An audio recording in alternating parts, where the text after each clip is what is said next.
Hello, dear students. How are you all? I hope you all are doing great. Welcome to your SST class, and from today onwards, I will be taking your SST classes. So, बच्चों, in today's class, we will be discussing about history's first chapter, and the title of the chapter is World During Modern Period. हम दुनिया के बारे में पढ़ेंगे कि modern period में कैसे कैसे वर्ल्ड था, कैसे कैसे सारी चीजें चेंज हुई. आपने प्रीवियस क्लासेस में आप ऑलरेडी एंशियंट हिस्ट्री पढ़ चुके हो, आप मेडिवल हिस्ट्री पढ़ चुके हो. अब आप इस क्लास में क्या पढ़ने वाले हैं? हम मॉडर्न पीरियड को पढ़ने वाले हैं. स्टूडेंट्स, तो हमने अपने जो इंडिया की हिस्ट्री थी उसको 3 पीरियड में क्यों डिवाइड किया? ताकि हम ये शो कर पाए कि उस टाइम पे सोसाइटी, इकोनॉमी, पॉलिटिक्स और कल्चर हर एक पीरियड का डिफरेंट डिफरेंट हुआ करता था. जो भी हमारा डिफरेंसेस है बिटवीन द मेडिवल टाइम्स या फिर मॉडर्न टाइम्स, वो हमारी हिस्ट्री में सबसे ज्यादा बेसिक थे. और ऐसा क्यों था? इसलिए क्योंकि जो मॉडर्न टाइम्स थे बच्चों, वहाँ पे जो डेवलपमेंट हो रही थी वो बहुत ही ज्यादा फास्टर हो रही थी और फार रीचिंग था अगर हम कंपेयर करते हैं उसको एंशिएंट या फिर मेडिवल पीरियड से. तो you have already read about the ancient and the medieval period in India in your previous classes. तो बच्चों, आप ऑलरेडी प्रीवियस क्लासेस में एंशिएंट और मेडिवल पीरियड के बारे में पढ़ चुके हो. तो अब हम क्या करने वाले हैं? अब हम मॉडर्न पीरियड के बारे में पढ़ेंगे, जो कि पीरियड था हमारा कब से कब तक? 1707 से लेके 1947 एडी तक. The modern period first started in 15th and 16th centuries in Europe. अब बच्चों, अगर हम यूरोप की बात करें तो यूरोप में मॉडर्न पीरियड स्टार्ट हुआ था कब बच्चों? 15th या फिर 16th सेंचुरीज में. उसके बाद क्या हुआ? धीरे धीरे इंडिया में भी स्टार्ट हो गया. और इंडिया में कब स्टार्ट हुआ था बच्चों? इंडिया में स्टार्ट हुआ था हमारे 18th एंड 19th सेंचुरीज में. नाउ अब हम क्या देखने वाले हैं? हम देखेंगे कि क्या क्या सोर्सेस थे हमारे मॉडर्न हिस्ट्री के. तो बच्चों, अगर हम सोर्सेस की बात करते हैं तो जितना भी इंफॉर्मेशन था मॉडर्न पीरियड में उसको हमने ब्रॉडली 2 कैटेगरी में डिवाइड किया हुआ है. फर्स्ट है आपका primary sources and the second one is secondary sources. Now बच्चों, प्राइमरी सोर्सेज कौन से सोर्सेज होते हैं? जितने भी आपके लिटरेरी सोर्सेज हैं वो सारे ही आपके प्राइमरी सोर्सेज के अंदर आते हैं. जैसे कि आपकी गवर्नमेंट के रिपोर्ट्स है, आर्काइव्स है, लिटरेरी है, आर्टिस्टिक एविडेंसेस हैं, बुक्स है, पेंटिंग्स हैं, या फिर आर्कियोलॉजिकल रिमेन्स जैसे कि आपके मॉन्यूमेंट्स और आर्टिफैक्ट्स.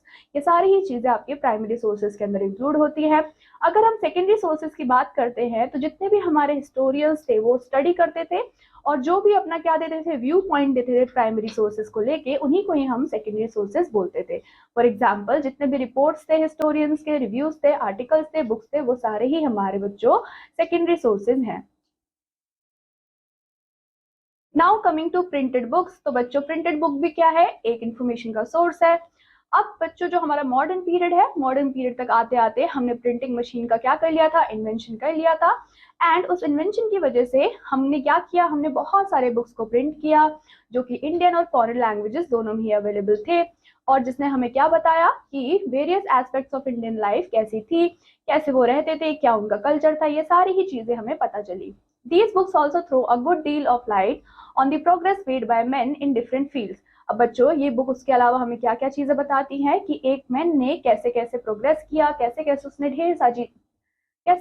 ढेर सारी चीजों को अचीव किया डिफरेंट डिफरेंट फील्ड्स में. जैसे कि आपकी फील्ड्स हैं यहाँ पे, मेडिसिन की field, engineering, technology, art, literature, history, mathematics, music, dance, drama and so on. तो इन सारी ही फील्ड्स में मैन ने क्या करना स्टार्ट किया बच्चों? डेवलपमेंट करना या फिर प्रोग्रेस करना स्टार्ट किया. सेकेंड आता है बच्चों आपके गवर्नमेंट डॉक्यूमेंट्स. तो गवर्नमेंट डॉक्यूमेंट्स की अगर हम बात करते हैं तो वो भी बहुत ही ज्यादा इंपॉर्टेंट पार्ट प्ले करते हैं. क्यों बच्चों? क्योंकि हमें पता है कि जो इंडिया है वो बहुत ही वास्ट कंट्री है. So different different parts of country को डिफरेंट डिफरेंट पावर्स चलाते थे, राइट? तो बच्चों, जितने भी हमारे रूलर्स थे, पावर एक्सचेंज डॉक्यूमेंट्स थे, उनके पास क्या थे? जितने भी हमारे रूलर्स थे उनके पास डॉक्यूमेंट्स थे जो कि वो एक दूसरे से एक्सचेंज करते थे. अब इन्हीं गवर्नमेंट डॉक्यूमेंट्स को हम यूज करके क्या कर सकते हैं? हम जान सकते हैं कि कौन सी जगह पे कितना पावर था, कौन था उस टाइम पे पावर पे. लेकिन हमें बाद में क्या पता चला? हमें बाद में पता लगा कि ज्यादातर अगर हम बात करते हैं तो अल्टीमेटली जो ब्रिटिश है उन्होंने ओवर पावर कर रखा था one by one, right? They help us to know the true nature of British imperialist and economic exploitation of this country by them. अब बच्चों, जितने भी हमारे गवर्नमेंट डॉक्यूमेंट्स हैं वो हमें क्या शो करते हैं? वो हमें शो करते हैं कि कैसे ब्रिटिश आए, उन्होंने कैसे हमारे इंडिया के लोगों को इकोनॉमिकली क्या किया? एक्सप्लॉइट किया, और कैसे उन्होंने धीरे धीरे कब्जा किया हमारी कंट्री के अंदर. Thus, these government documents are an important source of history of modern India. इसी वजह से जितने भी हमारे गवर्नमेंट डॉक्यूमेंट्स हैं वो बहुत ही ज्यादा इंपॉर्टेंट सोर्स है हिस्ट्री के इन मॉडर्न इंडिया. देन आते हैं बच्चों newspaper and magazines and pamphlets. We also get a lot of information about modern period from a large number of newspapers, magazines, pamphlets, etc., which were printed in different parts of India in different languages by different people. अब बच्चों India के हर part में जो लोग रहते हैं वो different different languages को बोलते हैं, ठीक है, मल्टी कल्चरल हमारा देश है. तो उस टाइम पे जितने भी न्यूज़पेपर थे, मैगजीन्स थे, पेम्फलेट्स थे, वो हमें different different parts of India में डिफरेंट डिफरेंट लैंग्वेजेस में देखने को मिलते हैं. तो बच्चों अभी भी कुछ ऐसे पब्लिकेशंस हैं जो कि एग्जिस्ट करते हैं और उन्होंने क्या किया हुआ है, जितने भी उनके रिकॉर्ड्स है, ओल्ड रिकॉर्ड्स है, उनको सिस्टमैटिकली उन्होंने सेव करके रखा हुआ है अपनी लाइब्रेरीज के अंदर. तो हम उनको पढ़ के भी क्या कर सकते हैं, मॉडर्न पीरियड के बारे में जान सकते हैं. उसके बाद बच्चों आते हैं हिस्टोरिकल बिल्डिंग्स. तो आपने बच्चों बहुत सारे हिस्टोरिकल बिल्डिंग्स देखे होंगे. इवन दिल्ली में भी बहुत सारे हिस्टोरिकल मॉन्यूमेंट्स हैं. So we can still see many buildings scattered throughout the country, especially in the big cities. हम अभी भी क्या देख सकते हैं बच्चों कि बहुत सारी बिल्डिंग्स है जो कि उस टाइम पे बनी गई थी, जो कि आज तक एग्जिस्ट करती है. अगर हम बिग बिग सिटीज की बात करते हैं तो वहाँ पे बहुत सारे ऐसे स्टोरीज या फिर बहुत सारे ऐसे मॉन्यूमेंट्स देखने को मिलेंगे और उस मॉन्यूमेंट्स की अपनी एक स्टोरी होती है. Some such buildings are in India Gate. जैसे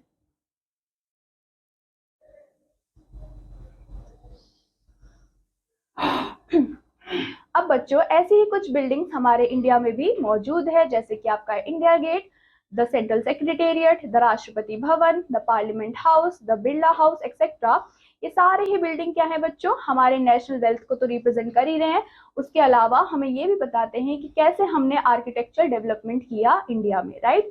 उसके बाद आते हैं बच्चों अदर वर्क्स ऑफ आर्ट, जिसमें कि आपको क्या देखने को मिलते हैं, बहुत सारे ऐसे पेंटिंग्स हैं, बहुत सारे ऐसे इंपॉर्टेंट वर्क ऑफ आर्ट है जो कि हमें फिजिकल फीचर्स के साथ साथ हमें ये भी बताते हैं कि हमारे नेशनल में, हमारे नेशन में कौन कौन से लीडर्स थे, कौन कौन सी ग्रेट हिस्टोरिकल पर्सनालिटीज थी, उनके क्या क्या अचीवमेंट्स थे. ये सारी ही चीजें हमें बच्चों आर्ट से भी पता चलती है. उसके अलावा हमारे पास कुछ मिसलेनियस सोर्सेज भी हैं, जिसमें कि हमने क्या कहा कि इन सारे सोर्सेज के अलावा भी हमारे पास कुछ ऐसे सर्टेन अदर सोर्सेज है जो कि हमें बहुत ही क्या वैल्यूएबल इंफॉर्मेशन को प्रोवाइड करवाते हैं. जिसमें से सबसे मेन क्या है बच्चों, फिल्म्स. अब जो बच्चे पुराने जमाने में फिल्म्स होती थी वो हमें क्या बताती थी, वो हमें दिखाती थी कि कैसा उनका लाइफ है किसी भी आम आदमी का. उसके अलावा वो हमारे में बहुत ही अच्छा एक इम्प्रेशन भी छोड़ती थी, जो कि कैसा था बच्चों, परमानेंट हुआ करता था, जिससे कि हम क्या देख सकते थे कि कैसे कैसे डिफरेंट डिफरेंट इवेंट्स हुए हैं पुराने जमाने में. उसके अलावा हमारे पास क्या है, हैंड रिटन लेटर्स भी हैं. किस किस के बच्चों, हिस्टोरिकल पर्सनालिटीज के, जैसे कि महात्मा गांधी, जवाहरलाल नेहरू. ये सारी ही चीजें बच्चों हमें क्या देती है, एक चांस देती है ताकि हम अंडरस्टैंड कर पाए उनकी पर्सनालिटीज को, उनका वे ऑफ थिंकिंग कैसा था, उनके दूसरे लोगों के साथ रिलेशनशिप कैसा था. तो ये सारी चीजें हमें बच्चों इन लेटर्स से पता चलती है. नाउ बच्चों उसके बाद हम क्या देखेंगे, हम देखने वाले हैं an overview of the 18th century. हम 18th सेंचुरी का थोड़ा सा ओवरव्यू देखेंगे. We in this book begin the history of modern India from the 18th century because many of the changes that are characteristics of modern times can be said to have begun during this period. अब बच्चों हम ये क्यों बोल रहे हैं कि हमारा जो मॉडर्न पीरियड था वो 18th सेंचुरी से स्टार्ट हुआ था. ऐसा हम इसलिए बोल रहे हैं क्योंकि हमें सबसे ज्यादा चेंजेस हमें 18th सेंचुरी में ही देखने को मिले, right. These changes first begin in other parts of the world. ये चेंजेस पहले दूसरे पार्ट ऑफ वर्ल्ड में स्टार्ट हुए एंड धीरे धीरे क्या हुआ बच्चों, हमारे इंडिया में भी फैलने लग गए. और उनकी कंडीशंस ऐसी थी कि वो हमारी चॉइस नहीं थी, लेकिन हमें करना पड़ा क्योंकि हमारी कंट्री में फॉरेन का डोमिनेशन था, right. However, the life of the people in our country has been deeply affected by these changes. अब बच्चों जितने भी लोग थे हमारी कंट्री में, उनको ये सारे चेंजेस की वजह से बहुत ही ज्यादा क्या होना पड़ा बच्चों, एक्सप्लॉइट होना पड़ा. Some of the features of the modern era such as industrialization. उसके अलावा कुछ और फीचर्स थे जो कि अच्छे थे, जैसे कि आपका इंडस्ट्रियलाइजेशन हुआ, ग्रेट प्रोग्रेस हुई टेक्नोलॉजी में, ग्रोथ हुई सिटीज के अंदर, ठीक है, ज्यादा से ज्यादा इंटरेक्शन हुआ दूसरे नेशंस के बीच में. उसके बाद ये सारी ही चीजें बच्चों कब स्टार्ट हुई, हमारी 18th सेंचुरी एडी के अंदर. नाउ बच्चों अगर हम इंडिया की बात करते हैं 18th सेंचुरी एडी में, तो बहुत ही chaotic पॉलिटिकल स्टेट था उस टाइम पे. The Mughal empire which held the country together for several centuries had become weak. अब बच्चों पहले हमारी कंट्री को कौन संभाल रहे थे, मुगल संभाल रहे थे, लेकिन धीरे धीरे क्या होने लग गया कि वो वीक पड़ने लग गई. अब बच्चों जो कंट्री था वो धीरे धीरे टूटने लग गया स्मॉल इंडिपेंडेंट किंगडम्स के अंदर, और सारे ही किंगडम्स क्या करते थे, एक दूसरे से बहुत ही ज्यादा लड़ाई करते थे. तो क्या हुआ, उसके बाद ब्रिटिश ने इसका फायदा उठाया और उसने वहां पे क्या स्टार्ट कर दिया बच्चों, colonization, ठीक है. So the economic and political progress that took place in Europe came much later in India. अब बच्चों जितना भी हमारा इकोनॉमिक या फिर पॉलिटिकल प्रोग्रेस था वो सबसे पहले हमारा यूरोप में आया था, उसके बाद धीरे धीरे इंडिया में भी आना स्टार्ट हो गया, क्योंकि ब्रिटिश लोगों ने क्या कर दिया था, हमारी कंट्री में कॉलोनीज बनानी स्टार्ट कर दी थी, जिसको हमने कॉलोनाइजेशन कहा. Before we turn to the story of India's decline and recovery during this period, we shall state here in brief the main trends of changes that took place in the world. Many of the changes which have brought in the modern age first begin in Europe. हम क्या बोल सकते हैं बच्चों कि जितने भी ये changes थे वो सबसे पहले हमें यूरोप में देखने को मिले. यूरोप के बाद वो धीरे धीरे बाकी के जो कंट्रीज हैं, बाकी के जो कॉन्टिनेंट्स थे, वहां पे भी फैलने स्टार्ट हुए.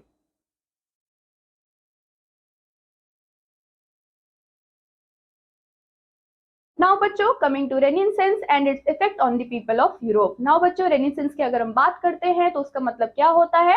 रेनेसेंस का मतलब होता है रीबर्थ या फिर रिवाइवल ऑफ लर्निंग, ठीक है, कि लर्निंग जो है उसका रिवाइव करना, उसको रीबर्थ करवाना, जो कि सबसे पहले स्टार्ट हुआ था हमारे यूरोप में. And it was the revival of Greek and Roman learning. उन्होंने किसको रिवाइव किया बच्चों, जो उनका ग्रीक या फिर रोमन लर्निंग है उनको रिवाइव करना स्टार्ट किया. Renaissance started in Italy. सबसे पहले कहाँ पे स्टार्ट हुआ बच्चों, इटली में स्टार्ट हुआ. एंड धीरे धीरे सारे ही यूरोप के पार्ट्स में फैलने लग गया. इसने क्या किया बच्चों, इसने बहुत ज्यादा इंस्पायर किया, लोगों को सोचने पे मजबूर किया उनके खुद के बारे में, to reason and also to challenge the established customs. और उसके बाद इस रेनेसेंस ने क्या किया बच्चों, जितने भी वहां पे ऑलरेडी एस्टेब्लिश्ड कस्टम्स थे, ट्रेडिशंस थे, इंस्टीट्यूशंस थे, उन सब के बारे में ही क्या करना स्टार्ट कर दिया, चैलेंज देना स्टार्ट कर दिया, जो कि उनके लिए बहुत ज्यादा हार्मफुल थे. The scientific temper developed through resonance led to new inventions and the discovery of new lands. अब बच्चों इसी की वजह से क्या हुआ, इसी की वजह से बाद में हमें ढेर सारे नए नए इन्वेंशन देखने को मिले और नए नए लैंड्स भी हम लोगों ने डिस्कवर किए. सिमिलरली ये जो मूवमेंट था बच्चों, उसकी वजह से जो लोग थे वो भी ज्यादा कॉन्शियस हुए अपने राइट्स को लेके. उन्हें अपने राइट्स के बारे में पता चला, उन्हें ये भी सिखाया गया कि कैसे अगर उनके साथ गलत हो रहा है तो वो अपनी वॉइस को कैसे रेज कर सकते हैं. जितनी भी करप्ट पार्टीज थी, जितनी भी ऑटोक्रेटिक अथॉरिटी थी, या कहाँ की बच्चों, मेडिवल चर्च की, उन्होंने क्या किया, उसके अगेंस्ट वॉइस रेज करना स्टार्ट कर दिया. अब बच्चों इसी टाइम पे हुआ क्या कि इसको एक मूवमेंट का नाम दे दिया गया. The movement against the church is referred to as the Protestant Reformation movement. और बच्चों ये जो मूवमेंट कर रहे थे उसका नाम बाद में क्या रख दिया गया, Protestant Reformation movement रख दिया गया. This period also saw a steady growth of trade and commerce, which in turn helped the emergence of new towns and cities. अब बच्चों उस टाइम पे अगर हम ग्रोथ देखते हैं किसकी, ट्रेड की या फिर कॉमर्स की, तो वो बहुत ही स्टेडी थी, ठीक है. तो उसके बाद इसने किसमें हेल्प किया, इसने हेल्प किया कि नए नए टाउन्स बन गए और नई नई सिटीज भी बन गई. कौन कौन सी सिटीज बच्चों, तो बच्चों सिटीज लाइक मिलान, फ्लोरेंस, रोम, वेनिस, लंदन, पेरिस एक्सेट्रा, ये सारी ही सिटीज और टाउन्स वहां पे बनने स्टार्ट हो गए. अब इन सारी सिटीज को क्या किया बच्चों, सेटअप किया. और कहाँ पे सेटअप किया, ये जितने भी हमारे कोस्टल एरियाज है उनके आसपास, या फिर हम बोल सकते हैं कि ऐसे रूट्स जहाँ पे कि जो हमारा सी रूट है वो अच्छे से क्या हो पाए, कनेक्ट हो पाए, और both the sides of land route, वहां पे क्या किया, हमने ट्रेड करना स्टार्ट किया. अगर हम रिच मर्चेंट की बात करते हैं बच्चों, तो वहां पे सबसे ज्यादा वही देखने को मिले. This class was either the high artistic class और नॉट द प्रोड्यूसिंग क्लास. अब बच्चों यहाँ पे अगर हम देखें तो यहाँ पे ना तो बहुत ही ऐसे हाई क्लास के लोग थे, ना ही बहुत ही प्रोड्यूसिंग क्लास थे. It became the middle class. वो कैसे बन गए बच्चों, मिडिल क्लास बन गए. was later joined by doctors, और बाद में उनको ज्वाइन किया किसने बच्चों, डॉक्टर्स ने, लॉयर्स ने, टीचर्स ने एंड अदर प्रोफेशनल क्लासेस ने. With increasing wealth and knowledge eight A disposal, the middle class become the most influential section of the society. जिसकी वजह से क्या हुआ बच्चों कि उनकी वेल्थ इंक्रीज हुई, उनकी नॉलेज इंक्रीज हुई, जिसकी वजह से जो मिडिल क्लास था वो कैसा बन गया बच्चों, मोस्ट इन्फ्लुएंशियल सेक्शन बन गया हमारी सोसाइटी का. It supported strong rulers and was protected by them. अब बच्चों वो लोग क्या करते थे, जितने भी स्ट्रॉन्ग रूलर्स थे उनकी हेल्प करते थे और वो रूलर्स उनको प्रोटेक्ट करके रखते थे. New states free from the federal control were formed. New schools and colleges were open. धीरे धीरे नए नए स्कूल्स, नए नए कॉलेजेस ओपन होने लग गए, जिसकी वजह से क्या हुआ बच्चों, एक एटमोस्फेयर कल्टीवेट हुआ जहाँ पे लर्निंग और एजुकेशन भी बहुत ज्यादा अच्छी हो गई. All the above other developments that took place in the medieval period proceed gradually to lay the foundation of the modern period and mark the onset of new age. अब बच्चों ये सारी ही डेवलपमेंट की वजह से क्या हुआ, ये सारी ही डेवलपमेंट हमारी मेडिवल पीरियड में हुई, जिसने कि धीरे धीरे धीरे धीरे फाउंडेशन रखना स्टार्ट कर दिया कि मॉडर्न पीरियड तक आते आते हमने ज्यादा ही डेवलपमेंट कर ली. Like it is followed by birth of democratic institutions. इसकी वजह से क्या हुआ बच्चों, जितने भी हमारे डेमोक्रेटिक इंस्टीट्यूशंस थे वो भी बनने स्टार्ट हुए, नए नए रेवोल्यूशंस आए. सबसे पहला रेवोल्यूशन बच्चों हमारा अमेरिका में देखने को मिला, उसके बाद हमें फ्रांस में देखने को मिला, एंड उसके बाद हमें इंडस्ट्रियल रेवोल्यूशन भी देखने को मिला जो कि इंग्लैंड में स्टार्ट हुआ था. राइट तो ये सारा ही चीज बच्चों क्या था, ये सारा ही था आपका resilience and its effect on the people of Europe. तो हमने क्या देखा कि रेजिलियंस की वजह से बहुत ही अच्छा इफेक्ट हमें देखने को मिला यूरोप में. देन बच्चों coming to the industrial revolution, अगर हम इंडस्ट्रियल रेवोल्यूशन की बात करें बच्चों तो मेडिवल पीरियड में जो लोग थे उन्होंने क्या किया था, उन्होंने अडॉप्ट कर रखा था डोमेस्टिक सिस्टम्स को ऑफ प्रोडक्शन. मतलब कि वो क्या करते थे, वो घर में ही अपनी जरूरत की चीजों को बनाते थे और वो उसी में ही बहुत ज्यादा सेटिस्फाइड थे. तो बच्चों उस टाइम पे जितने भी हमारे क्राफ्ट्समैन थे, आर्टिसंस थे, वो क्या करते थे, वो प्रोड्यूस करते थे सारी ही चीजें अपने हाथ से अपने ही घर में. राइट अब बच्चों अगर हम वहाँ पे गाँव की बात करते थे तो बच्चों अगर हम वहाँ पे विलेजेस की बात करते हैं तो विलेजेस में अपने खुद के कारपेंटर हुआ करते थे, खुद के ही पॉटर थे, वेवर थे, ब्लैक स्मिथ थे. ये सारी ही चीजें वो खुद ही करते थे ताकि वो अपनी नीड्स को फुलफिल कर पाए. अब अगर हम विलेज की इकोनॉमी की बात करते हैं बच्चों, वो सेल्फ सफिशिएंट थी. मतलब कि वो जितना कमा रहे थे उतने में खुश थे, अपनी जरूरत की चीजें खुद से ही बना लेते थे. लेकिन the people did not have to depend on the outside market and use whatever was produce in the village. मतलब कि उन्हें अपनी चीजों के लिए दूसरे मार्केट पे डिपेंड नहीं होना पड़ता था, वो खुद से ही अपनी चीजों को बनाते थे और सेल्फ सफिशिएंट हुआ करते थे. लेकिन जैसे जैसे क्या हुआ, डिमांड्स बढ़ती गई गुड्स की, तो वैसे वैसे जो हैंडमेड लोकल गुड्स थे वो सेटिस्फाई नहीं कर पा रहे थे नीड्स को. तो हुआ क्या, जितना भी हमारा रॉ मटेरियल था जो कि अवेलेबल था विलेज में, वो इतना एडुकेट भी नहीं था कि वो इतनी सारी चीजों को बना पाए. तो एक new method of production adapt किया जिसको कि हम क्या बोलते हैं बच्चों, हम बोलते हैं फैक्ट्री सिस्टम. क्या बोलते हैं, फैक्ट्री सिस्टम. अब बच्चों फैक्ट्री सिस्टम में क्या हुआ, हमने फैक्ट्रीज को एस्टेब्लिश किया और वहां पे बहुत ही लार्ज अमाउंट में गुड को मैन्युफैक्चर और प्रोड्यूस करना स्टार्ट कर दिया. तो बच्चों under this system rich people set up factories. Rich people ने क्या किया, सेटअप करना स्टार्ट किया फैक्ट्रीज को. उन्होंने अपने मनी को इन्वेस्ट किया ताकि वो क्या कर पाए, बाय कर पाए रॉ मटेरियल्स को लार्ज लार्ज क्वांटिटीज में. और उसके अलावा उन्होंने क्या करा, उन्होंने एम्प्लॉयड वर्कर्स को भी रखा, आर्टिसंस को रखा, जिसकी हेल्प से क्या किया, उन्होंने बहुत सारी चीजें बनाई. इसकी हेल्प से, इन्वेंटेड मशीन्स की हेल्प से. In this way the domestic system was replaced by the factory system. अब बच्चों पहले क्या चलता था, पहले हमारा डोमेस्टिक सिस्टम चलता था और इसी फैक्ट्री सिस्टम की वजह से क्या हुआ, हमारा डोमेस्टिक सिस्टम रिप्लेस हो गया फैक्ट्री सिस्टम के अंदर.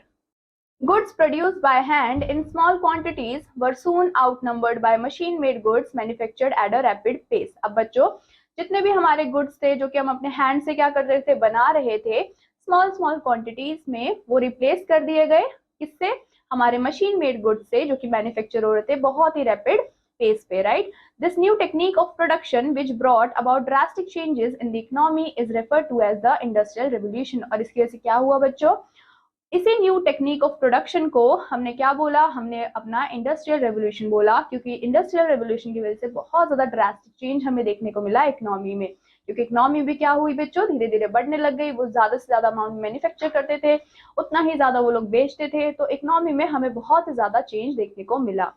England was the first country where industrial revolution took place. अब बच्चों अगर हम बात करें तो इंग्लैंड क्या था, फर्स्ट कंट्री था जहां पे आपको इंडस्ट्रियल रेवोल्यूशन देखने को मिला.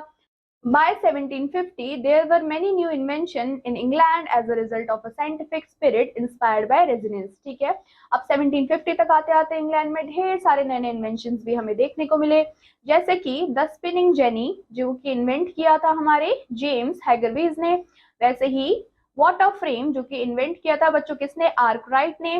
उसके अलावा द पावर लूम है जो कि इन्वेंट किया था कार्टराइट ने.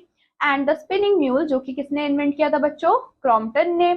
उसके अलावा क्या थे बच्चों, ये सारे ही हमारे मशीन्स थे जिन्होंने क्या किया, बहुत ही ज्यादा चेंज लेके आए वो, और उन्होंने क्या किया, टेक्सटाइल इंडस्ट्री में प्रोडक्शन को बहुत ही ज्यादा इंक्रीज कर दिया. तो बच्चों हमने क्या देखा, हमने अभी तक देखा कि कैसे इंग्लैंड में इंडस्ट्रियल रेवोल्यूशन हुआ, कैसे जो डिफरेंट डिफरेंट साइंटिस्ट थे उन्होंने ढेर सारे इन्वेंशंस किए, जिसकी वजह से जो टेक्सटाइल इंडस्ट्री है वहाँ पे प्रोडक्शन बहुत ही रैपिडली बढ़ती चली गई, right.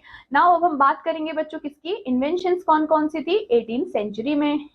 In industrial revolution begin in the textile industry. तो ठीक है, इंडस्ट्रियल रेवोल्यूशन की अगर हम बात करते हैं तो वो सबसे सबसे पहले बच्चों स्टार्ट हुई टेक्सटाइल इंडस्ट्री के अंदर, जिसमें कि हमने क्या किया, लार्ज क्वांटिटीज में कॉटन को इंपोर्ट किया इंडिया से। To spin this and weave the thread into the cloth new machines were required. अब बच्चों उसको वीव करने के लिए, उस कॉटन से क्लोथ्स को बनाने के लिए हमें नई नई मशीन्स की भी जरूरत थी। तो उसके बाद हमने क्या किया, हमने मशीन्स का इन्वेंशन करना स्टार्ट कर दिया। तो बच्चों the first of these inventions were the flying shuttle.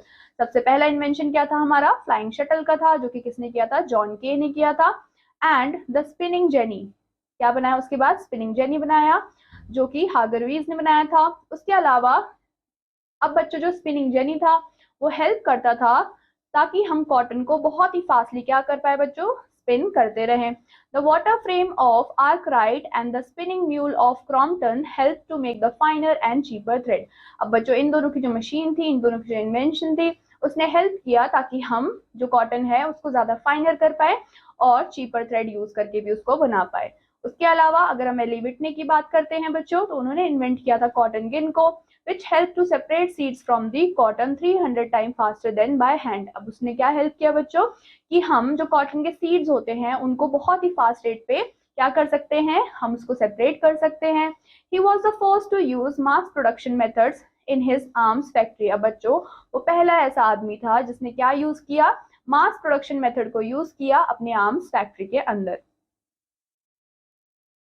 The invention which symbolized the industrial revolution is the steam engine। अब बच्चों अगर हम इंडस्ट्रियल रेवोल्यूशन की बात कर रहे हैं तो कौन से ऐसा इन्वेंशन है जो कि सिंबलाइज करता है उसको, दैट इज स्टीम इंजन, जो कि जेम्स वॉट ने बनाई थी। It could be used in any kind of machine, जिसको हम किसी भी टाइप की मशीन में यूज कर सकते थे। लेटर जो कार्टराइट था उसने भी क्या बनाया बच्चों, पावर लूम को बनाया, विच कुड रन ऑन, जो कि रन करता था किस पे बच्चों, जेम्स वॉट के स्टीम इंजन में। तो ये सारे ही क्या थे बच्चों, इन्वेंशन थे। उसके अलावा भी कुछ इन्वेंशन थे जो कि 1814 में हुए थे, जो कि जॉर्ज स्टेफसन ने किए थे। उसने क्या बनाया बच्चों, he made the first locomotive rocket using the steam engine. उसने स्टीम इंजन को यूज करके अपना फर्स्ट लोकोमोटिव रॉकेट को बनाया था। With this begin the large scale construction of rail road. और इसकी वजह से क्या हुआ बच्चों, चीजें स्टार्ट हुई और हमने कंस्ट्रक्ट करना स्टार्ट किया रेल रोड्स को, जिसकी वजह से जो ट्रांसपोर्टेशन था, ट्रांसपोर्टेशन किसका, जो लोग हैं उनका और जो मटेरियल्स है उनका, वो भी अच्छा हुआ, इंप्रूव हुआ। Improve macadamised roads and canal systems made traveller cheaper. अब बच्चों इसकी वजह से क्या हुआ, कि जो ट्रैवल था वो चीपर हुआ। 19th सेंचुरी में हमने क्या किया, टेलीग्राफ और टेलीफोन को भी क्या किया बच्चों, इन्वेंट किया, जिसकी वजह से इम्प्रूव हुई हमारी कम्युनिकेशंस।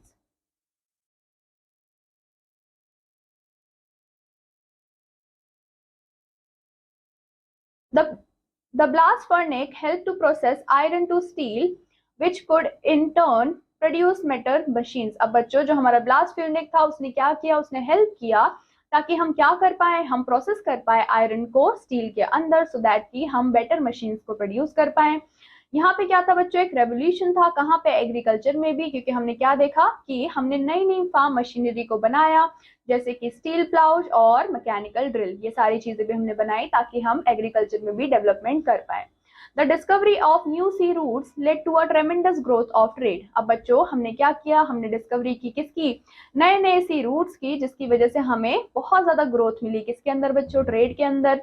उसके अलावा factories, big machine, steam and electric power begin to be used for production of goods. उसके अलावा हमने क्या किया, हमने फैक्ट्रीज को यूज किया, बिग बिग मशीन्स को यूज किया, स्टीम और इलेक्ट्रिक पावर को यूज किया, ताकि हम क्या कर पाए, ढेर सारी प्रोडक्शन कर पाए गुड्स की। These replace the old cottage and village industries। और इसने बच्चों पूरी तरीके से रिप्लेस कर दिया था हमारी विलेज इंडस्ट्रीज को। Craftsman handwork and manual labor were also substituted by new techniques of mechanical production and its management। अब बच्चों जितने भी हमारे क्राफ्ट्समैन थे, जितने भी हमारे मैनुअल लेबर थे, उन सभी को ही हमने क्या कर दिया, रिप्लेस कर दिया, सब्स्टिट्यूट कर दिया, किसने, मैकेनिकल प्रोडक्शन ने, और जितने भी मशीन्स थे उन्होंने।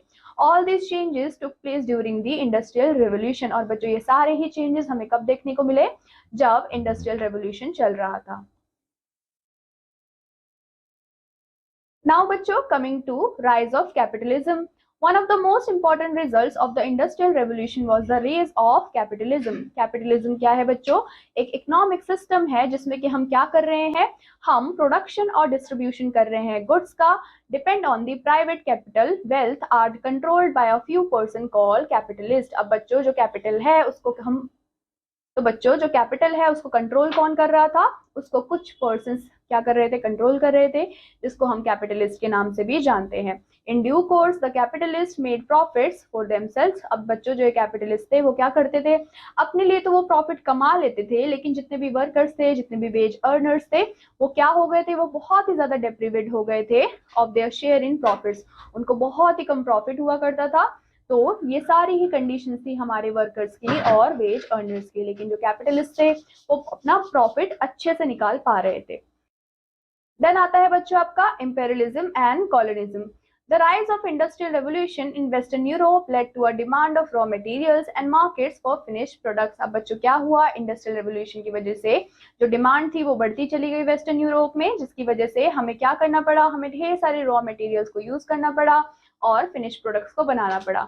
This led to a race for colonies, जिसकी वजह से क्या हुआ बच्चों, रेस हुआ किसके बीच में, कॉलोनीज के बीच में. और ऐसा क्यों था, the big reason being that England and other European countries were small and were not be able to satisfy the demand for raw material. अब बच्चों ऐसा क्यों था, क्योंकि जो इंग्लैंड थे और बाकी की जो यूरोपियन कंट्रीज थी वो इतनी ज्यादा स्मॉल थी कि वो जितनी भी डिमांड थी उनको सेटिस्फाई नहीं कर पा रही थी, उनके पास इतने रॉ मटेरियल्स नहीं थे. Also the market for finish products was small. और बच्चों जो मार्केट थी किसकी, फिनिश प्रोडक्ट की, वो भी बहुत ज्यादा स्मॉल हुआ करती थी.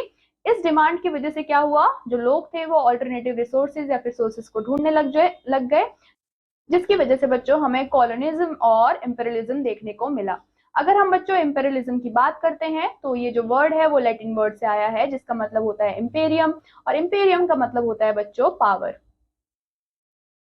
अब बच्चों जो इंपेरियलिज्म था वो क्या था, वो पॉलिसी था of extending political and economic control over a weak country by a powerful one.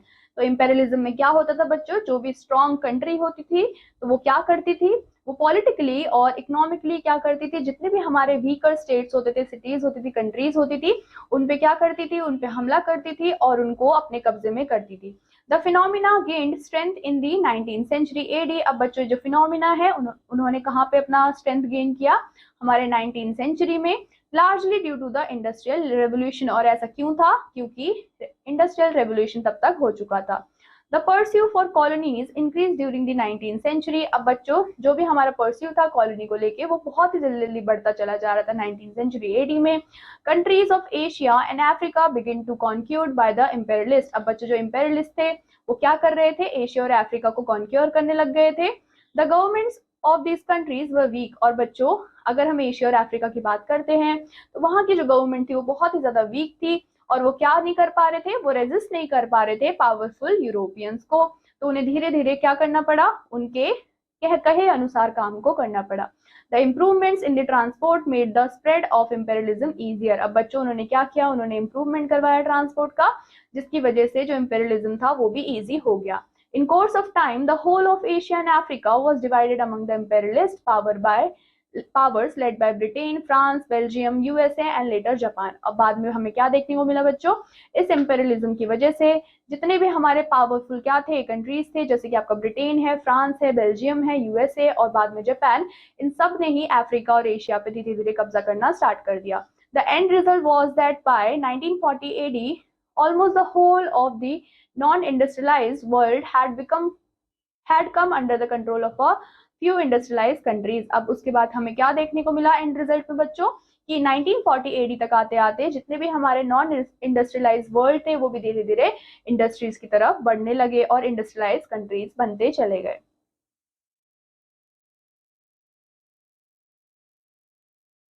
Now बच्चों, coming to the conquest of Asia and Africa, the condition that favored imperialism in India and Africa were, ऐसे कौन कौन से conditions थे जिसकी वजह से imperialism हमें देखने को मिला, कहाँ पे बच्चों, इंडिया और अफ्रीका में. उसमें से फर्स्ट पॉइंट है लैक ऑफ इंडस्ट्रियल रेवोल्यूशन. अब हम बच्चों, हमारी जो कंट्री थी वो इकोनॉमिकली कैसी थी बच्चों, बहुत ज्यादा बैकवर्ड थी, बहुत ज्यादा वीक थी, जिसकी वजह से हमें इंपेरियलिज्म का सामना करना पड़ा. उसके अलावा हमारी जो मिलिट्री थी बच्चों वो भी बहुत ज्यादा वीक थी, तो हमारे पास इतने पावरफुल वेपन्स नहीं थे जितने कि यूरोपियंस के पास हुआ करते थे। Absence of strong nation need, absence of strong nation states, strong nation states did not exist in Asia and Africa. अगर हम क्या देखें बच्चों, नेशन स्टेट की बात करें तो हमारा जो नेशन का स्टेट था वो ज्यादा स्ट्रॉन्ग नहीं था, वो वीक था, जिसकी वजह से उन्होंने क्या किया बच्चों, इंपेरियलिज्म किया। उसके अलावा absence of middle class, now बच्चों middle class people lead revolutions. अब बच्चों जो मिडिल क्लास के लोग थे वो क्या करते थे, वो रेवोल्यूशंस को लीड करते थे, मोटिवेट करते थे लोगों को, ताकि वो क्या कर पाए, किसी भी चैलेंजेस को फेस कर पाए। लेकिन हमारी जो कंट्री थी वहां पे, एशिया और अफ्रीका अगर हम दोनों की बात करते हैं, तो वहां पे मिडिल क्लास के लोग इतने नहीं थे, तो वहां पे रेवोल्यूशंस भी कभी नहीं हुए, राइट। उसके बाद बच्चों हम बात करेंगे क्या क्या कॉन्सिक्वेंसेस थे इंडस्ट्रियल रेवोल्यूशन के। तो सबसे पहला था बच्चों हमारा इकोनॉमिक। अगर हम इकोनॉमिकली देखते हैं तो इंडस्ट्रियल रेवोल्यूशन की वजह से क्या हुआ है बच्चों, डिक्लाइन हुआ है हमारा फेडरलिज्म में। उसके अलावा जो फार्मर्स है बच्चों वो बिल्कुल ही लैंडलेस हो चुके हैं और वो लेबरर्स बन चुके हैं, और आधे से ज्यादा अनएम्प्लॉयड भी हो चुके हैं। और बहुत सारे लोगों को क्या किया गया बच्चों, फोर्स किया गया सिटीज की तरफ जाने के लिए in the search of jobs. The result was that the cities become crowded, जिसकी वजह से क्या हुआ, जो सिटीज थी वो ज्यादा क्राउडेड होती चली गई, और वहां पे क्या होने लग गया, हाउसिंग की प्रॉब्लम होने लग गई, सैनिटेशन प्रॉपर नहीं है क्योंकि पॉपुलेशन इतनी ज्यादा हो गई है ना, और हेल्थ स्टेटेड टू अराइज। अब बच्चों जो हेल्थ की प्रॉब्लम्स है वो भी बढ़ने लग गई। उसके अलावा थर्ड पॉइंट है, it led to the rise of capitalism. इस वजह से क्या हुआ बच्चों, जितना भी हमारा कैपिटलिज्म था वो भी बढ़ता चला गया। It is an economic system where the means of production and distribution are own privately. अब बच्चों यहाँ पे क्या हुआ कि एक इकोनॉमिक सिस्टम है जिसमें जितना भी हमारा मीन्स है प्रोडक्शन का या फिर डिस्ट्रीब्यूशन का वो लोग प्राइवेटली ओन करने लग गए। The main motives of the owner is profit. अब बच्चों जो भी ओनर था उसका मेन मोटिव क्या था, कि उसको ज्यादा से ज्यादा प्रॉफिट चाहिए था। अगर हम बच्चों सोशल एस्पेक्ट की बात करते हैं तो टू न्यू क्लास इमर्ज। अब बच्चों उसकी वजह से दो नए क्लासेस इमर्ज होने लग गए। फर्स्ट है आपके फैक्ट्री ओनर्स, जो कि क्या करते थे, जिसको कि हम कैपिटलिस्ट भी बोल सकते हैं और हेव्स भी बोल सकते हैं। ये बहुत ज्यादा रिच हुआ करते थे और वो सारे मनी को कंट्रोल करते थे। The capitalist become richer. अब जो कैपिटलिस्ट है वो ज्यादा से ज्यादा क्या होते चले गए, रिचर होते चले गए, मोर प्रोस्पेरस हो गए, और उनकी एक लग्जूरियस लाइफ हो गई और कंफर्टेबल वो जिंदगी जीते थे। लेकिन जो अदर क्लास था बच्चों, जो दूसरा क्लास था वो था वर्कर्स का, जिसको कि हम हैव नॉट्स के नाम से भी जानते हैं। उनकी कंडीशन और भी बदतर होती चली गई और भी वर्स होती चली गई, एंड उनको क्या करना पड़ता था, उनको लंबे लंबे आवर्स तक काम करना पड़ता था, और उनको सैलरी के नाम पे बहुत ही कम पैसे मिला करते थे। तो उनकी जो लाइफ थी वो बिल्कुल ही मिजरेबल हो गई, और उनके हाथ में सिर्फ जो सैलरी आती थी तो वो क्या करते थे, उस सैलरी से उनका गुजारा भी नहीं होता था, तो वो लोग स्लम्स में रहना उन्होंने स्टार्ट कर दिया। नाउ बच्चों अगर हम पॉलिटिकल की बात करते हैं तो जो डिमांड थी रॉ मटेरियल्स की वो ज्यादा बढ़ने लग गई। जो मार्केट में फिनिश्ड गुड्स थे उनकी डिमांड और ज्यादा बढ़ने लग गई, जिसकी वजह से हमने क्या देखा कि वहां पे सी वोगेजेस में भी इंक्रीजमेंट देखने को मिली, which in turn led to the discovery of new lands. और हमने धीरे धीरे क्या किया, जो रॉ मटेरियल्स हैं उनके प्रोडक्शन को बढ़ाने के लिए हमने नए नए लैंड्स को डिस्कवर करना स्टार्ट किया, जिसकी वजह से हमें कोलोनिज्म देखने को मिला बच्चों, कहाँ पे, एशियन और अफ्रीकन और सेंट्रल अमेरिकन कॉन्टिनेंट्स के अंदर। अब बच्चों उसके बाद हमें सेकंड पॉइंट में क्या देखने को मिला, the countries first to establish colonies were Portugal, England, Holland, France and Spain. अब बच्चों ऐसी कंट्रीज जिन्होंने क्या किया, कॉलोनीज को एस्टेब्लिश किया था, वो थी हमारी Portugal, England, Holland, France and Spain. With the increase power of colonies masters. अब बच्चों जो कॉलोनियल मास्टर्स थे उनके पास बहुत ज्यादा पावर हुआ करती थी, जिसकी वजह से क्या हुआ, ग्रोथ होना स्टार्ट हुआ वहां पे इंपेरियलिज्म का। इंपेरियलिज्म का मतलब क्या था बच्चों, कोई भी जो पावरफुल क्या है कंट्री है वो क्या करती है, जो वीकर कंट्री होती है उस पर धीरे धीरे कब्जा करना स्टार्ट करती है और अपने रूल्स वहां पे चलाती है। The socio-economic life of the people change in Europe and the colonies। अब बच्चों जो socio-economic life थी लोगों की कहाँ पे बच्चों, यूरोप में, वो धीरे धीरे क्या होने लग गई, चेंज होने लग गई। Later socialism emerged as a new economic system due to the industrial revolution and it was popular among the workers।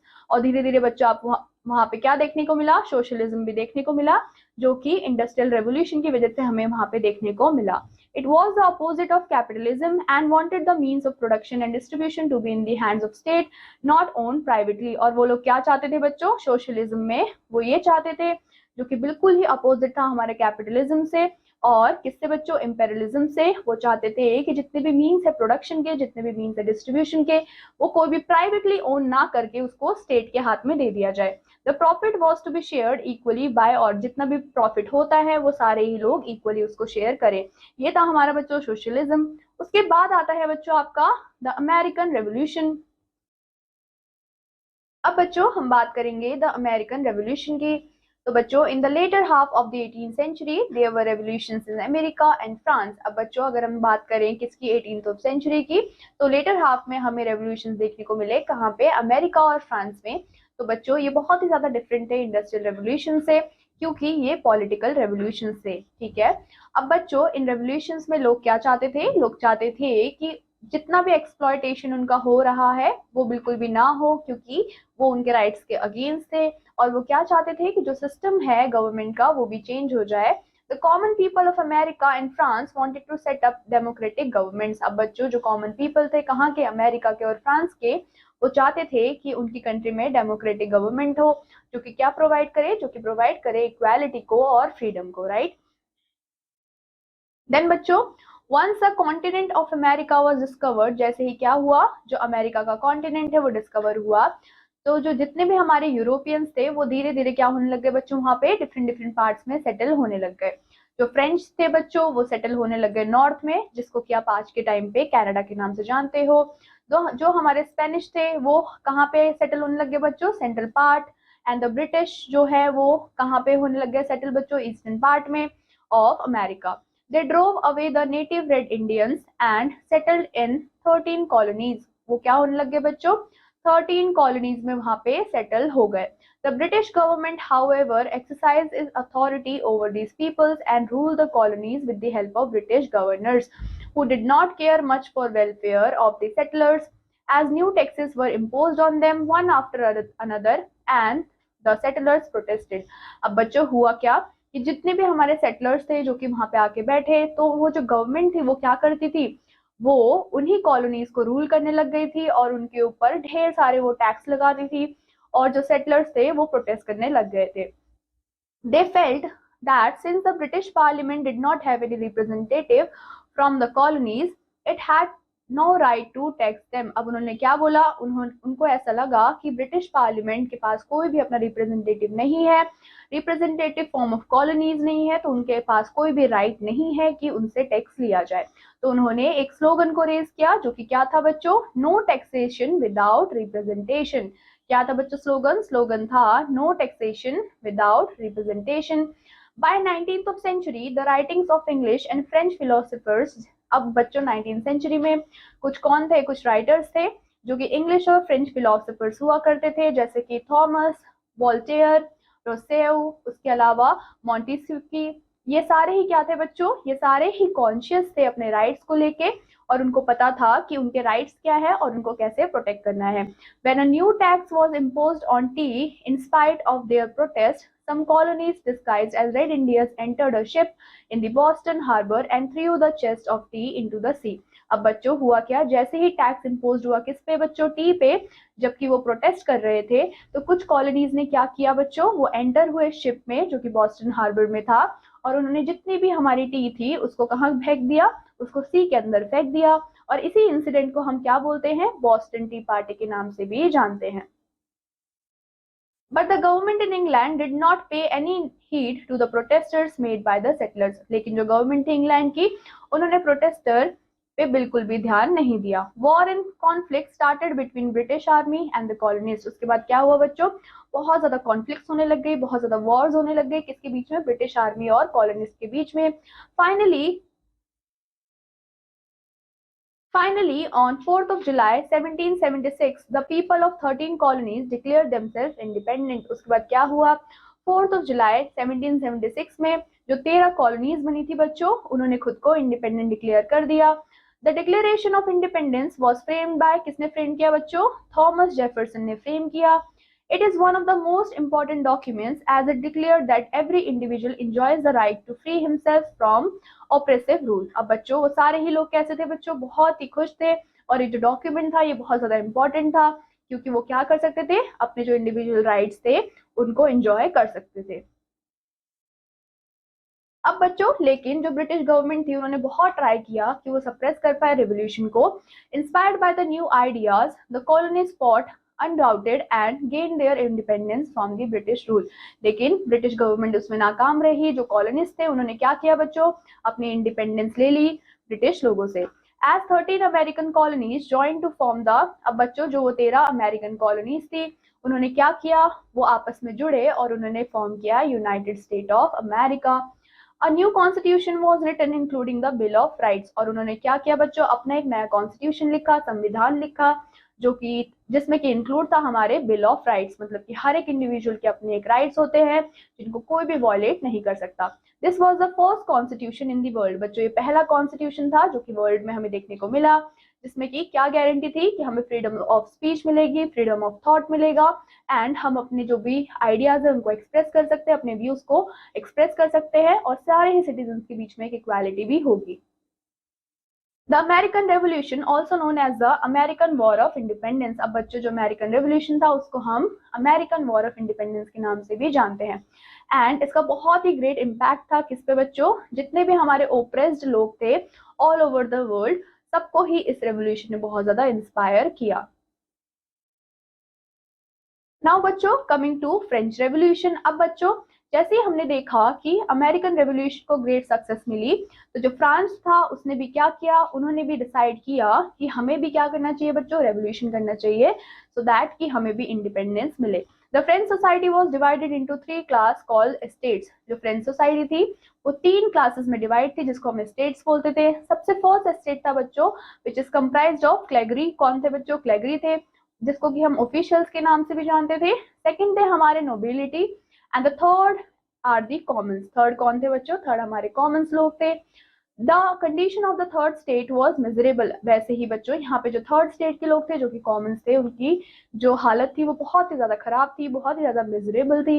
The people of the first 2 state did not have to pay any tax. अब बच्चों जो starting के जो हमारे first 2 state थे उनको कोई भी टैक्स नहीं पे करना पड़ता था, क्योंकि सारा जो बर्डन था टैक्स पे करने का वो किसके ऊपर था, वो हमारे कॉमनर्स के ऊपर हुआ करता था। The rulers and the clergy enjoyed all the privilege. तो हमारे दो जो स्टेट थे स्टार्टिंग के, उन्होंने सारे प्रिविलेजेस को एंजॉय किया, सारी लग्जरी को वो लोग एंजॉय करते थे, और जितना भी एक्सपेंस होता था वो कॉमन पीपल से लिया जाता था। A strong middle class led to common people to fight for their rights। अब बच्चों ये जो strong middle class थे इनकी वजह से क्या हुआ, जो कॉमन पीपल है वो मिलके फाइट करने लग गए अपने राइट्स के लिए, और वो ऑपरेशन को क्या करने लग गए, अगेंस्ट हो गए उसके। कुछ फिलोसोफर्स भी थे जैसे कि रोसेव, वॉलेटेयर और मॉन्टेस्क्यू। इन्होंने क्या किया बच्चों, इन्होंने ओपनली चैलेंज किया फ्रेंच मोनार्की को, और उन्होंने एनकरेज किया लोगों को कि वो अपने बारे में भी सोचे और कुछ रेवोल्यूशन लेके आए। In July 1789, the French rose in revolt and their representative declared themselves as the National Assembly। अब बच्चों क्या हुआ, जो फ्रेंच रोज थे रिवॉल्ट में, या फिर उनके रिप्रेजेंटेटिव्स ने डिक्लेयर कर दिया खुद को national assembly. They broke open the state prison. उन्होंने क्या किया, स्टेट के प्रिजन को ब्रोक किया, तोड़ दिया, जो कि कहाँ पे था बच्चा आपका, बिस्टिल में था, on July 14 1789, and were joined by the prisoners. और किसने ज्वाइन किया उनको बच्चों, प्रिजनर्स ने ज्वाइन किया। इन्होंने किसको सिंबलाइज किया, symbolize the fall of absolute monarchy and the victory of the people. मतलब कि जो मोनार्की, उन्होंने किसको रिप्रेजेंट किया या फिर सिंबलाइज किया बच्चों, कि फॉल हुई है किसकी, हार हुई है किसकी बच्चों, एब्सोल्यूट मोनार्की की, और विक्ट्री हुई है वहां के लोगों की। The national assembly adopted the declaration of rights of man. अब उसके बाद क्या हुआ, जो नेशनल असेंबली बनी थी उसने अडॉप्ट किया कि जो राइट्स है लोगों के, जो सिटीजन के राइट्स है वो प्रोटेक्टेड होने चाहिए, which guaranteed various rights to people of France. जिसकी वजह से जो लोग थे फ्रांस के उनको ढेर सारे राइट्स मिले। फ्रांस को डिक्लेयर कर दिया गया कि वो एक रिपब्लिक है, and the property of nobility and the church was confiscated and distributed among the common people.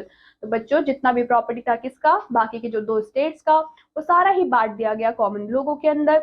The king and queen of France were paroled and executed. जो भी किंग और क्वीन थे बच्चों उनको वहां से निकाल दिया गया।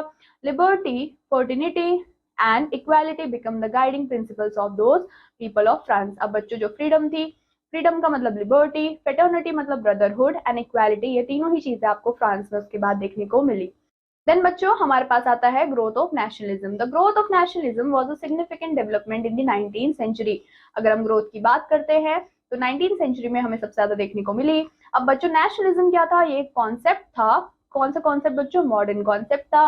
People living in a particular territory belonging to the same racial और ethnic group sharing a common history culture speaking and the same language consider themselves as one people and sharing a feeling of oneness। अब बच्चों वहां पे क्या हुआ? वहां पे देखा गया कि जो डिफरेंट डिफरेंट लोग हैं जो कि अलग अलग टेरिटरी में रह रहे हैं, जो कि सेम रेशियल ग्रुप से हैं, सेम एथनिक ग्रुप से हैं, उनकी कॉमन हिस्ट्री है, कॉमन कल्चर है, या फिर वो सेम लैंग्वेज को स्पीक कर रहे हैं, तो उन्होंने क्या किया बच्चों? उन्होंने कहा कि हम एक साथ जुड़े हुए हैं और हमारे अंदर फीलिंग ऑफ ऑननेस है। They feel a sense of belonging. उनको कैसा फील हुआ कि हम एक दूसरे से बिलोंग करते हैं to one nation. This is known as nationalism. और बच्चों इसी को ही हम क्या बोलते हैं? नेशनलिज्म बोलते हैं। By the 19th of century feudalism and by the 19th century feudalism has ended in most of the part of Europe। हमने क्या देखा कि 19th सेंचुरी तक आते आते जो फेडरलिज्म है वो बिल्कुल ही एंड हो गया हमारे बहुत सारे पार्ट ऑफ यूरोप के अंदर। There were a steady growth of trade. बहुत ही स्टेडी ग्रोथ था किसका बच्चों? ट्रेड का और कॉमर्स का। एंड वहां पे डेवलपमेंट हो चुकी थी टाउन्स की और सिटीज की। People living here were influenced by the spread of new learning and ideas। अब बच्चों वहाँ के जो लोग थे वो बहुत ज्यादा इन्फ्लुएंस हो चुके थे न्यू लर्निंग से, न्यू आइडियाज से। जो रिच रिच मर्चेंट्स थे वो सपोर्ट करते थे स्ट्रॉन्ग रूलर्स को, who protected them। People sharing the same economic and cultural background united under their own rulers। Thus new nation based on national unity were set up। उसके बाद क्या हुआ बच्चों? हमने नेशनल यूनिटी को सेटअप किया जिसको कि हमने बोला nation states. In many areas where people were divided, a national struggle for unification and independence started। अब बच्चों जो लोग थे वो बहुत ही ज्यादा पार्ट में डिवाइड हो चुके थे, तो हमें एक नेशनल स्ट्रगल देखने को मिला फॉर यूनिफिकेशन, क्योंकि सारी चीजें एक जैसी नहीं थी, और independence started. Thus in Italy, इसलिए Italy, Germany, Poland, Greece, people launch movements. तो लोगों ने क्या किया बच्चों? मूवमेंट को लॉन्च किया to remove the foreign rulers and were be able to set up a government under their own rulers. अब उन्होंने क्या कहा? उन्होंने कहा कि जितने भी फॉरेन रूलर्स है उनको उनके अगेंस्ट क्या करना है? मूवमेंट चलाना है और अपनी जो गवर्नमेंट है उसको स्टैब्लिश करनी है। A strong sense of nationalism and loyalty to a national ruler was now possible. These successes inspired other nations। अब बच्चों उन्होंने क्या किया? उन्होंने सक्सेस पे हासिल करी। उन्होंने जो फॉरेन रूलर्स थे उनको हटाया, उन्होंने अपने रूल्स बनाए, अपने रूलर्स के अंडर वो रहे, अपने रूलर्स के अंदर उन्होंने अपनी गवर्नमेंट भी बनाई।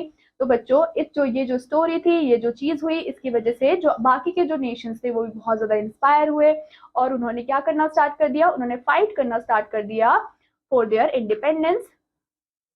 देन आता है बच्चों rise of socialist thought and Russian Revolution। The Industrial Revolution divided the society into two main classes। अब बच्चों जो इंडस्ट्रियल रेवोल्यूशन था उसने क्या किया था?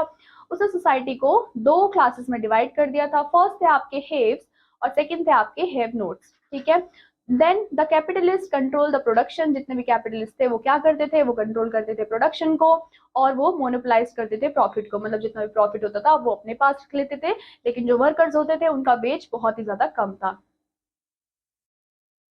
Since the main motive of the capitalist was only to make more profit at the expense of the workers, the life of the workers in the capitalist society was miserable। अब बच्चों इसकी वजह से क्या हुआ? जो हमारे हैव नॉट्स थे, जो हमारे वर्कर्स थे, लेबरर्स थे, उनकी जो लाइफ थी वो एकदम मिजरेबल हो चुकी थी। Their plight and hardship give rise to trade unions and other organizations which were set up to fight for the rights for the workers। उसके बाद उन्होंने क्या किया बच्चों? उन्होंने अपनी ट्रेड यूनियंस या फिर अदर ऑर्गेनाइजेशंस बनाई जिसमें कि उन्होंने फाइट करना स्टार्ट किया अपने राइट्स के लिए। बहुत सारे फिलोसफर्स थे जो कि जिन्होंने उनको रीच आउट किया और नए नए आइडियाज दिया कि कैसे वो अपनी कंडीशंस को सुधार सकते हैं। The theory and ideas of Karl Marx यहाँ पे बहुत ज्यादा पॉपुलर है and Friedrich Engels had tremendous impact on the people। इन दोनों का ही क्या था बच्चों? इन दोनों की थ्योरी बहुत ही ज्यादा इम्पैक्टफुल थी लोगों के लिए। इन्होंने क्या किया बच्चों? इन्होंने क्रिटिसाइज किया कैपिटलिस्ट सोसाइटी को by the middle of 19th century और उसके बाद उन्होंने बहुत ही फेमस बुक को क्या किया बच्चों? पब्लिश किया जिसका नाम था Das Kapital. Their ideas now known as communism. उनके जो आइडियाज है उनको हम आज के डेट में कम्युनिज्म के नाम से जानते हैं। नाउ बच्चों according to them all means of production, जितने भी मीन्स है प्रोडक्शन के, that is industries, land, agriculture, farms etcetera, should be controlled by the society. ये सारी ही चीजें सोसाइटी कंट्रोल करनी चाहिए और उसका जितना भी हमारा प्रोडक्शन है, प्रॉफिट है, वो भी इक्वली सबको शेयर करना चाहिए. They also said that few capitalists were controlling the means of production and making profits, leave the large number of workers in a deprived condition. They felt that one day workers were bound to revolt against such a system. अब बच्चों ने क्या कहा? उन्होंने कहा कि capitalist क्या कर रहे हैं, अपना प्रॉफिट तो बना रहे हैं और खुद ज्यादा रिच होते चले जा रहे हैं, खुद लग्जरी की लाइफ जी रहे हैं, लेकिन जो वर्कर्स है उनका वेज इतना कम उन्होंने कर रखा है कि वो बहुत ही मिजरेबल लाइफ जी रहे हैं. और ऐसा ही अगर चलता रहा तो जो वर्कर्स है वो इनके अराउंड क्या करने लग जाएंगे बच्चों, इनकी लाइफ इनके अराउंड ही रिवॉल्व करने लग जाएगी. The ideas of communism spread like wild fire. अब बच्चों जो आइडिया था कम्युनिज्म का वो बहुत तेजी से फैलता चला गया. जिन्होंने क्या किया, इंस्पायर किया जितने भी हमारे ऑप्रेस्ड वर्कर्स थे उनको. Lenin led a successful worker revolution in Russia. अब बच्चों जो लेनिन था उसने क्या किया बच्चों, उसने लेड किया सक्सेसफुल वर्कर्स को, जिसको हमने रेवोल्यूशन इन रशिया के नाम से भी जाना. The Czar was a overthrown and the first socialist republic. जो कजार था वो कौन था बच्चों, वो हमारा फर्स्ट सोशलिस्ट रिपब्लिक था जिसने की क्या किया था, सेटअप किया था रशिया के अंदर. The rapid spread of communism posed a threat to the capitalist countries after the world war second. अब बच्चों वर्ल्ड वॉर सेकेंड होने के बाद क्या हुआ, hostilities between capitalist and communist countries continued and caused tension. अब बच्चों जो हमारा ये ट्रबल था किसके बीच में, कैपिटलिस्ट के बीच में और कम्युनिस्ट के बीच में, उसकी वजह से बहुत ज्यादा टेंशन हो गई और इसी सिचुएशन को हमने कोल्ड वॉर के नाम से भी जाना. The need for an organization to maintain peace and security in the world was felt and the United Nations organizations were set up for this purpose. अब बच्चों अब उसके बाद हमें क्या लगा, हमें लगा कि इनका जो प्रॉब्लम है उसको सॉल्व करने के लिए हमें एक ऑर्गेनाइजेशन की जरूरत है जो कि पीस और सिक्योरिटी वर्ल्ड में फैला के रखेगी. इसलिए हमने यूनाइटेड नेशन ऑफ ऑर्गेनाइजेशन को सेटअप किया इस पर्पस के लिए. India and many other countries are now actively working for world peace through UN. अब बच्चों इंडिया और बहुत सारी ऐसी कंट्रीज है जो कि एक्टिवली इसके लिए वर्क कर रही हैं थ्रू दी यूएन. तो बच्चों that is all about this chapter. I hope आपको ये चैप्टर समझ आया होगा. I will meet you in your next class. Till then take care and bye bye.